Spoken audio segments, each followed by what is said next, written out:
So I'm approaching the scene, and the scene is safe. There are no bystanders, and there's only one patient, which means I shouldn't call additional resources at this time. My general impression of this patient is that she is early teens and is a female. I don't see any expressed signs of trauma at this time. Now I'm going to perform my initial assessment. Start by making sure that she's alert. Can you hear me? Hello? So I'm going to first see if she is alert to verbal signs of communication. Then I'm going to resort to painful stimuli, such as pinching the ear and pinching the back of her hand. After that, I'm going to check to make sure her airway is clear by stabilizing it and making sure, listening for 5 to 10 seconds. And also before this, I would have my partner stabilize her head. Then I'm going to move on next to make sure that her breathing is consistent. Since I don't have a stethoscope, you could do that, or just by watching and timing it. After that, you're going to move on to circulation, checking it in the neck and in the wrist, making sure that it's not thready, making sure it's consistent, and not weak. And then from there, you're going to see if there are any signs of disability or injury on the legs, arms, torso, everywhere. And then the last part of the initial assessment is making sure that there's no injuries that you haven't seen. So what you're going to do is you're going to move down the body and checking your gloves for blood along the way, making sure that there are no injuries and nothing. As you check, just make sure you check your gloves along the way, checking for injuries. And also, you would begin to expose this patient as well by this time. Now that you've completed your initial assessment, you need to move on to your primary assessment. Now, this patient, if she were a trauma patient, I would have my partner go back to the ambulance to get a backboard, a longboard, and a cervical collar for her. Then I would also have him prepare a trauma team at the hospital for when we get there. And while he's going and doing that, I'm going to perform my initial assessment. And that's going to start at the head, and you're going to move your way down, making sure that there are no disalignments in the spine, or making sure that the trachea isn't affected by this. If it is, you should put on the collar. Then you're going to move down, checking her shoulders, her collarbone, and her behind the shoulders. And then you're going to move down, checking the ribs. You're going to push in, making sure that her breathing is consistent on both sides. And then you could also take this time to use your stethoscope to listen to her lungs right here and right here. And then you're going to check all 4 areas of the abdomen, making sure that they're not rigid or tender in any area. And then from there, you're going to push inward on the hips. You don't want to push down because that could further injure them, but to make sure that there's not an injury there.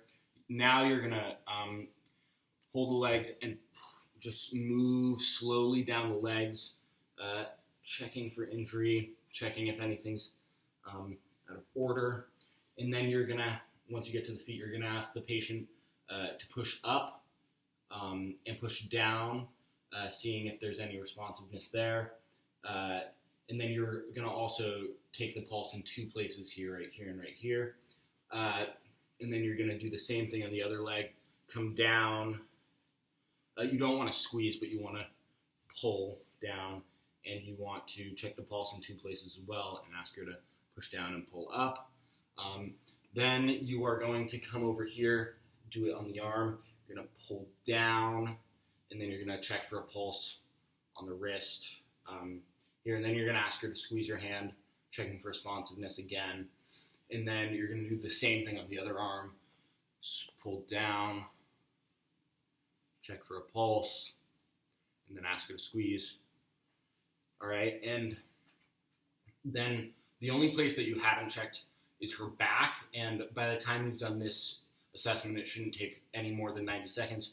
Your partner will have arrived at the backboard. So what you're going to do is you're going to do a log roll, obviously with more than one person, but you're going to pull up, you're going to check, you're going to move your hand along spine, checking for any injuries, any disalignment. And then once you're done, you're going to put the backboard and put her back down. You're going to bring her into the ambulance, and then you will start to perform our secondary assessment once she's in the ambulance and on the way to the hospital. To start the secondary assessment, we are going to start at the head. We're going to check the bones around the eyes, move down, check the jaw, make sure that there are no injuries, make sure the airway is still clear. And then since she has the collar on right now, you won't be able to actually touch the neck, but make sure it's still okay. Look, see if there's any tracheal disalignment, if it's gotten better.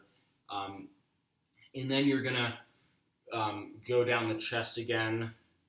You're going to make sure that there's bilateral movement, both moving up and down at the same time.